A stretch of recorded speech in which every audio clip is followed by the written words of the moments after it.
Amorasi is a village located in modern-day Ghana, previously known as the Gold Coast. The village is blessed with abundant natural resources, including rich deposits of gold and a bountiful supply of fish from its proximity to the beach. It's also surrounded by lush tropical rainforests. The residents of Amurasi live contented lives, thriving in their vibrant community. They are led by their esteemed king, Osibo II, who is respected and loved by all in the village. Under his leadership, the village flourishes, maintaining its traditions and enjoying the prosperity that their natural surroundings provide. However, beneath the surface of this idyllic existence lies a dark, unknown history that the village elders have concealed from the locals. This hidden past is a source of mystery and intrigue, shrouded in secrecy to protect the community from its potentially unsettling truths. Only the eldest members of the village, who are the keepers of this ancient knowledge, understand the reasons for maintaining this silence. The hidden history remains a shadow over the village's otherwise bright and prosperous life, a reminder of the complexities and depths of Amurasi's legacy. One morning, the village of Amorasi awakens to an eerie fog lifting from the beach, revealing an ancient, dilapidated slave ship offshore. The villagers are astounded and curious, wondering where the ship came from and what it signifies.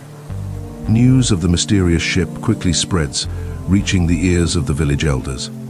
The elders, who hold the secrets of Amurasi's dark past, recognize the ship and understand the ominous implications it carries.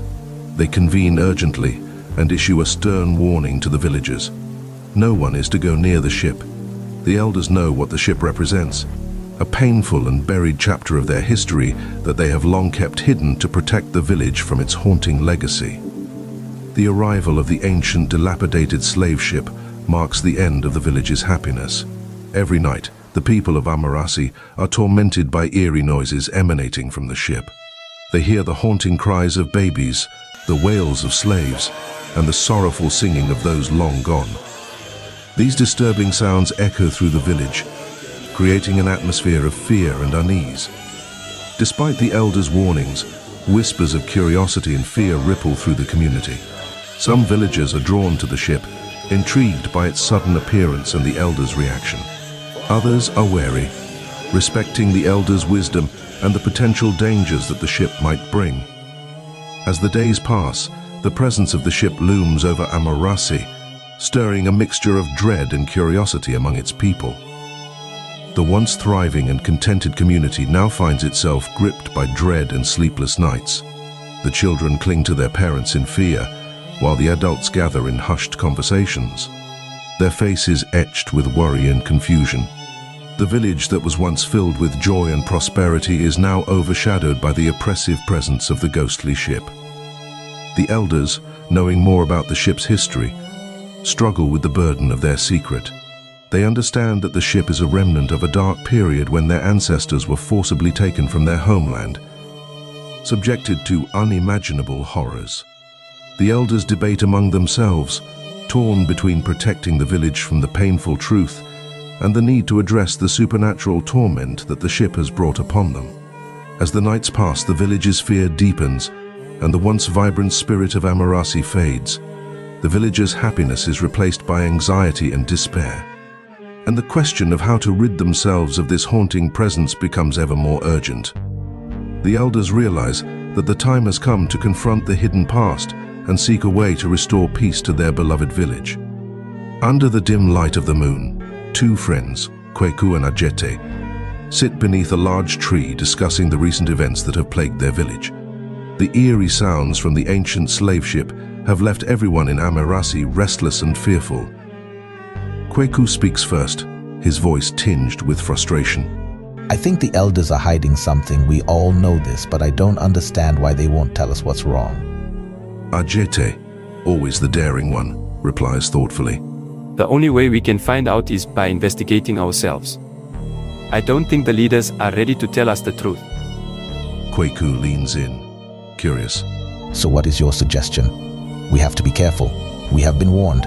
I don't want to deal with the spirit of the ancestors. My grandmother has told me many scary stories about our village. Ajete's eyes gleamed with determination.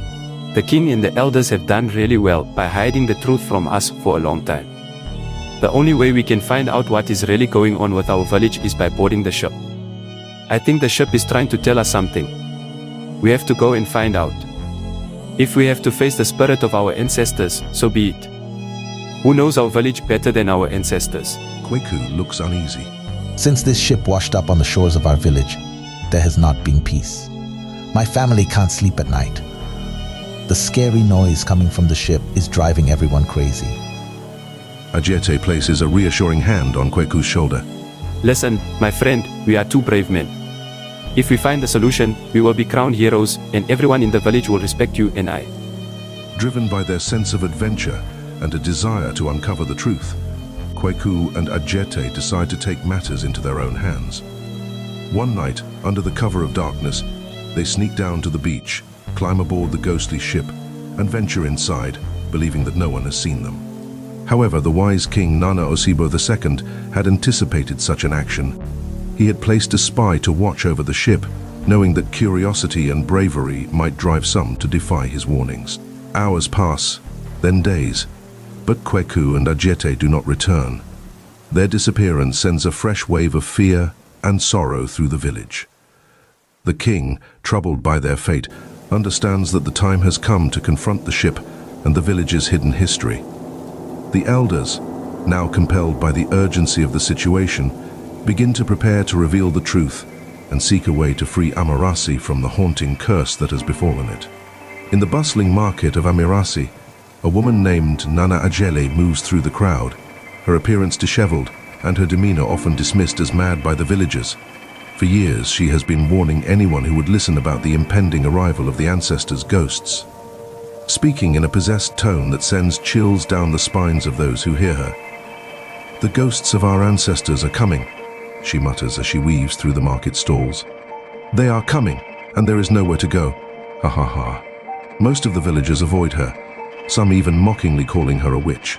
Her warnings were ignored, and her eccentric behavior, like walking around dirty and talking to herself, made it easy for people to dismiss her as crazy.